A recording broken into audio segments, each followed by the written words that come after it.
Hey guys, क्या आजकल के डिजिटल ज़माने में क्या वाकई में हमारा डाटा सेफ है? ये देखने के लिए आज हम लोग एक टॉपिक के ऊपर बात करने वाले हैं, डाटा ब्रीचेस की। 2024 में कुछ ऐसे बड़े डाटा ब्रीचेस हुए जो आपको शॉक करके रख देंगे। थिंक अबाउट डैट कि आपका डाटा यानी कि आपका नेम, एड्रेस, आधार डिटेल्स, बैंक डिटेल्स, सभी आपका पर्सनल डिटेल्स अगर किसी हैकर के पास है तो आप क्या करोगे? आज की इस वीडियो में आज हम लोग आपको बताने वाले हैं कि कैसे बड़े कम ब्रांड्स जैसे बोट, टेलीकॉम जायंट्स और फ्रेश मेन्यू का डाटा लीक हो गया था। हम आपको बताने वाले हैं कि अक्सर ये डाटा ब्रीचेस होते कैसे हैं और आप इन डाटा ब्रीचेस से कैसे बच सकते हो। तो ये वीडियो बहुत इंपॉर्टेंट होने वाली है, तो आप एंड तक जरूर देखना, क्योंकि ये वीडियो आपकी डिजिटल लाइफ को बेटर बनाने में हेल्प कर सकती है। Smart watchmaker Boat is the latest victim of a cyber attack. Their data breaches have become very common these days, with recently Facebook and LinkedIn getting embroiled in such a data theft incident. पहले हम लोग ये समझते हैं कि ये data breaches आखिर होता क्या है। डाटा ब्रीचेस का मतलब है कि जैसे आपका पर्सनल डाटा या फिर सेंसिटिव डाटा जैसे कि आपका phone number, address proof, bank details, ये सब किसी और के हाथ लग जाए। ये अनऑथोराइज लोग आपका डाटा का गलत इस्तेमाल कर सकते हैं, जैसे फ्रॉड करना, आइडेंटिटी को चुराना और उसका गलत यूज करना, या फिर आपको स्कैम्स में फंसाने की कोशिश करना। अभी हम लोग समझते कि ये डाटा ब्रीचेस होते कैसे। देखो, अगर आप वीक पासवर्ड रखते हो अपने गूगल अकाउंट्स का या फिर किसी भी चीज़ का अगर आप लोग वीक पासवर्ड रखते हो तो हायर चांसेस होते हैं कि आप डाटा ब्रीचेस का शिकार बन सकते हो। सेकंड्स, फिशिंग स्कैम्स में फंसना। फिशिंग स्कैम्स का मतलब होता है कि अगर आपको कोई ईमेल आता है और ईमेल पे आपको अगर कोई अननोन लिंक शेयर कर देता है या फिर टेक्स्ट में व्हाट्सएप पे, तो उसके ऊपर क्लिक करना, तो वो अगर आप लोग क्लिक करते हो तो एक हैकर को आपका जो डाटा का जो प्राइवेसी होता है उसका परमिशन मिल जाता है। थर्ड, टेक्निकल ग्लिचेस होना। कभी कभी आपके सिस्टम में, पीसी में टेक्निकल ग्लिचेस हो जाते हैं जिससे कारण हैकर्स आपका डाटा आसानी से चुरा सकते हैं। इससे बचने के लिए आप अपने सिस्टम को सिक्योरिटी अपडेटेड रखें एंड जो भी नॉर्मल अपडेट्स आते हैं उससे आप आपका सिस्टम अपडेट करें। और मैं ये बोलूँगा कि अगर आपके पास विंडोज़ है तो आप लाइसेंस वाला विंडोज़ यूज़ करें, और अगर आपके पास कोई क्रैक विंडोज़ है तो उसमें अपनी पर्सनल डिटेल्स ना ही रखें तो बेहतर हो। Fourth, malware. मैलवेयर का मतलब ये होता है कि आपके पीसी या फिर आपके फ़ोन में सा भी वायरस आ जाता है। वायरस तब आता है जब आप कभी किसी भी साइट के ऊपर ब्राउजिंग करते रहते हो और कभी आप गलती से भी चीज़ की परमिशन आप दे देते हो, तब हायर चांसेस रहते हैं कि आपके पीसी या फिर मोबाइल में मैलवेयर घुस जाए। देखो, फ़ोन कौन सा भी हो, एंड्रॉयड हो या फिर आईफोन हो, हैक होने के चांसेस तो रहते ही है। हैकर किस तरीके से भी आपका डाटा चुरा सकता है।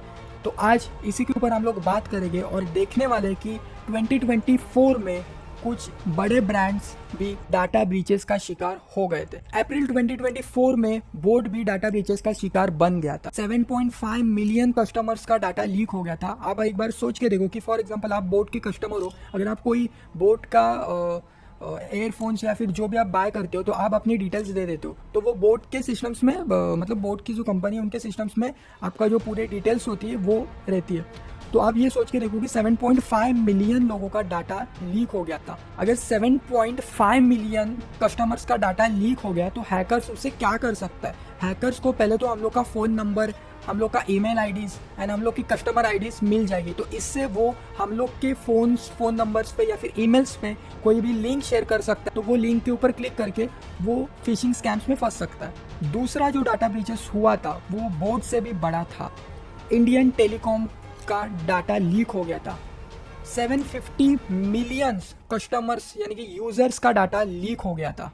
750 मिलियन यूजर्स, कस्टमर्स मतलब इंडिया के 80% पॉपुलेशन का डाटा लीक हो गया था। देखो, इंडिया में बहुत पॉपुलेशन है और अगर 80% लोगों का डाटा अगर लीक हो रहा है तो ये श्योर नहीं है कि सभी 80% लोग एजुकेटेड हो गए। तो हैकर्स ऐसे लोगों को टारगेट करेगा जो थोड़े से कम एजुकेट है एंड उनको ऐसे लिंक्स या फिर कुछ भी शेयर करेगा ताकि वो फिशिंग स्कैम्स में फंस सके। अगर 80% लोगों का डाटा लीक हो गया है तो इससे हैकर को क्या मिलेगा? देखो, अगर हम लोग कभी सिम बाय करते हैं तो हम लोग को पता है कि हम लोग का आइडेंटिटी जैसे कि नाम, phone number, email address and Aadhaar card का डिटेल्स देना पड़ता है। सो क्योंकि 750 मिलियन लोगों का डाटा उस हैकर के पास है तो वो उसमें से आइडेंटिफाई करेगा कि किस बंदे को मेरे को फिशिंग स्कैम्स में फंसाना है।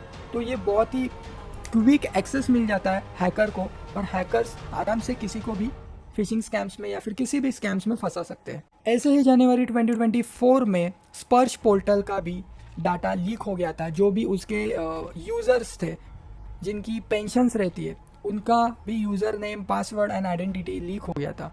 स्पर्श पोर्टल का मतलब होता है, स्पर्श रक्षा पोर्टल का मतलब यही होता है कि सिस्टम फॉर पेंशन एडमिनिस्ट्रेशन।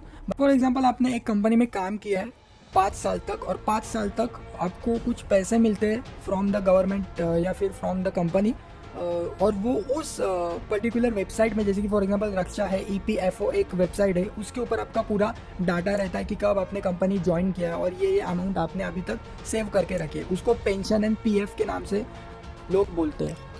तो अगर आपने 5 साल तक काम किया और 5 साल के बाद अगर आप कंपनी को रिज़ाइन दे देते हो, आप जॉब छोड़ देते हो, उसके बाद में आपका जो भी अमाउंट सेव हुआ है, फॉर एग्जांपल 1 लाख 2 लाख जो भी हो गया, तो आप डायरेक्टली अपने बैंक अकाउंट में ट्रांसफ़र कर सकते हो।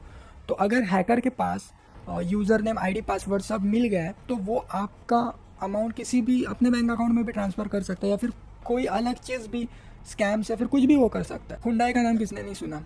हुंडई के साथ भी सेम थिंग हो गई थी। जनवरी 2024 में कस्टमर्स का, जो कस्टमर रिपेयर्स करने के लिए आते हैं हुंडई के सर्विस सेंटर में कार्स को, तब जो वो कस्टमर्स थे उनका भी डाटा लीक हो गया था। कर्स इसमें से किसी को भी फिशिंग स्कैम्स में या फिर किसी भी स्कैम्स में फंसा सकता है। फ्रेश मेन्यू के साथ भी ऐसा है, तो उनके साथ भी सेम थिंग हो गया था। जो भी फ्रेश मेन्यू के कस्टमर्स थे उनका डाटा लीक हो गया था। ओवर 3.5 मिलियन फ्रेश मेन्यू के जो कस्टमर्स थे उनका डाटा लीक हो गया था। तो आप सोच सकते हो ये बहुत ही बड़ा नंबर है। तो ऐसे ही डाटा ब्रीचेस होते रहते हैं और आप इस डाटा ब्रीच से कैसे बच सकते हो इसके बारे में अभी हम लोग बात करते हैं। फर्स्ट, आपको स्ट्रॉन्ग पासवर्ड रखना है। अगर आप किसी भी चीज़ का, जैसे कि जीमेल हो या फिर आपका यूज़र नेम का कोई पासवर्ड रखना हो, या फिर किसी भी चीज़ के लिए अगर आप लोग पासवर्ड रखते हो तो हमेशा आप प्रेफर करें कि स्ट्रॉन्ग पासवर्ड रखें। सेकेंड, फिशिंग स्कैम से बचो। आप कैसे बच सकते हो? जैसे कि आपको अननोन ईमेल्स आते हैं, अननोन मैसेजेस आते हैं, तो अगर वो ऑथोराइज ईमेल, ऑथोराइज मैसेजेस नहीं है, व्हाट्सएप मैसेजेस नहीं अगर आपको लगते, तो उस मैसेज को रिप्लाई भी मत दो। या फिर कोई अगर आपको लिंक शेयर करता है और वो पूरी की पूरी अननोन हो तो उस लिंक को तो बिल्कुल भी मत क्लिक करो। तो इसी तरीके से कोई छोटे छोटे रीज़न से आप लोग फिशिंग स्कैम्स से बच सकते हो। थर्ड, ये बहुत इंपॉर्टेंट है, सॉफ्टवेयर अपडेट्स। अगर आप PC, मैक, आईफोन, एंड्रॉयड जो भी आप सिस्टम यूज़ करते हो उसको हमेशा सॉफ्टवेयर अपडेटेड रखो। Fourth, multi factor authentication. जहां पर भी आपको ज़रूरत लगे आप मल्टी फैक्टर का यूज़ कीजिए, ताकि हैकर्स को आपका जो भी डाटा है उसका एक्सेस मिलना थोड़ा और मुश्किल हो जाए।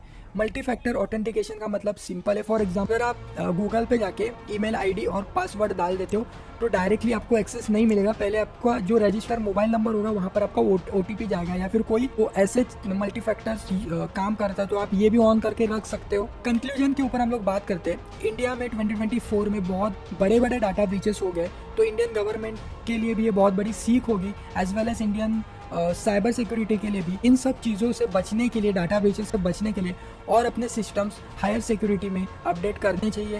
एंड कोई इस डाटा ब्रीचेस के ऊपर या फिर इस स्कैम्स के ऊपर एक स्पेसिफिक लॉ होना चाहिए जो कि यूज़र्स की एज वेल एज बड़े बड़े कंपनीज एंड ब्रांड्स को भी हेल्प कर सके। तो ऐसे कुछ होते हैं डाटा ब्रीचेस, एंड आप कुछ नॉर्मल बेसिक स्टेप्स यूज़ करके डाटा ब्रीचेस का शिकार होने से आप बच सकते हो। इस वीडियो को ज़्यादा से ज़्यादा शेयर करो ताकि लोगों को समझ सके कि आप लोग डाटा ब्रीचेस से कैसे बच सकते हो, और अक्सर ये डाटा ब्रीचेस होते क्या है लोगों को भी समझना चाहिए। फ्रेंड्स के साथ शेयर करो, एंड देन बस मैं आपसे मिलूंगा अगली नई किसी वीडियो में। Bye bye.